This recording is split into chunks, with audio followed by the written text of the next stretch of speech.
We're not trying to be ageist or anything. How old are you? And I assume that you think the question is relevant. I'm born in 1958. That's 66. Yes. What's the cutoff age for enrollment as a police trainee in South African Police Service? Do you know the cutoff age when they take in trainees?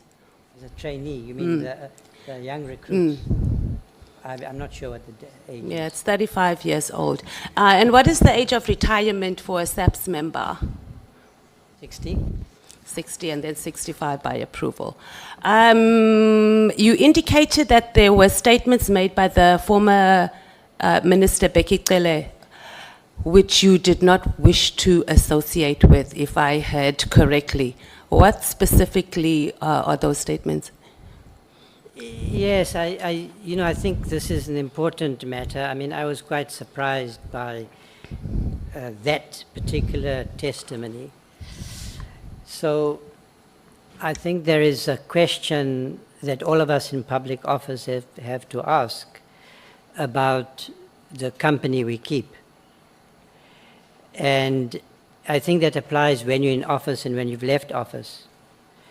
So I do not want to be to dwell on this matter. You might compel me to, but I do think that there is a general question of principle about how we conduct ourselves in public office, who we associate with, and to have statements. It's not acceptable to accept accommodation from a criminal, and it didn't appear as if my predecessor, one of my predecessors, considered that to be a problem. He didn't suggest that. And listening to him, I thought that that was not right. It's not giving the right message to the public. A lot of what we are apparently dealing with has got to do with such relationships. Relationships with middlemen, with lobbyists, with those who are peddling influence. And it turns out that some of them may be criminals. That can't be acceptable. It's not acceptable. And so it goes to, it's a question of judgment and probity when you are in a position of influence. And so I didn't agree with that his statements, those particular statements. I did point out that on his general analysis of the issues implicated in the decision to disband the PKKT, that I agreed with his assessment, his reasoning, rather. Thank you, Acting Minister. So just to be clear, so outside of him having a meeting and accepting accommodation from Cat Nhlanhla, is there anything else? Because that's the only thing that we know. Is there anything else that wasn't reported here as to the Ad Hoc Committee that you know of that is questionable by the former Minister Bheki Cele? No, in fact, let me say, that's why I was surprised by the statement. I mean, I have known Bheki Cele for a long time. We have belonged to the same organization. I had no, we're not personal friends. We're in the same organization and have had a respectful relationship when I have encountered him. And I was surprised by those statements. I haven't watched either the Nhlanhla Commission inquiry or this inquiry consistently throughout the day. I've been busy, So I've tried to watch as much as possible, but I didn't listen to all his testimony.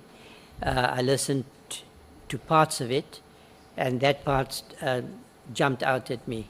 I thought that if the committee, for instance, is dealing with making recommendations for that will help the country move forward, to make recommendations on systemic reform, then that might be one of the questions to look at. I mean, how we manage conflicts of interest, and the implications of these associations, which appear to have become normalized in our politics, and I don't accept that. The issue around designated functions for the deputy ministers have come up quite strongly. President Ramaphosa has given this responsibility to the ministers to do so. What is the process? Do you know what the process is of designating functions, which is different to responsibilities of saying, DM, go and represent me in the Ad Hoc Committee or go, but designated functions? So you can correct me. My understanding is that executive authority cannot be delegated. So a minister exercises executive authority on appointment by the president, exercising his or her constitutional functions. I do not think that the minister can delegate that a constitutionally authorized allocation of responsibility downwards, or to to a deputy minister. So deputy ministers don't exercise executive authority, but it doesn't follow that their role is. I've indicated in my when I was responding to the advocate's question, that the deputy ministers, especially in a large department like the police, do play an important role, and different ministers will have a different attitude. Sometimes there's the potential for conflict, because if a minister is exercising executive authority and they're the one, and you are held accountable, then you may be reluctant to share their responsibility. But that's not my perspective. I'm not saying that sometimes there aren't stress points in such relationships, but I have allocated important functions to them, and it shouldn't be, allocation may not be the right formulation, because we sat down together, discussed it as collegially. We also happen to be comrades, we're in the same party. Often that will be the case. If there were deputy ministers from another party, it wouldn't change my attitude. But I know these, the two of them personally. I respect them. I respect their role also in the organization I belong to. They are leaders in their own right. I respect that. So that helps in my relationship with them. I have to say both of them have been very, I think they've embraced my appointment and my presence. And I value that, because it could have been otherwise.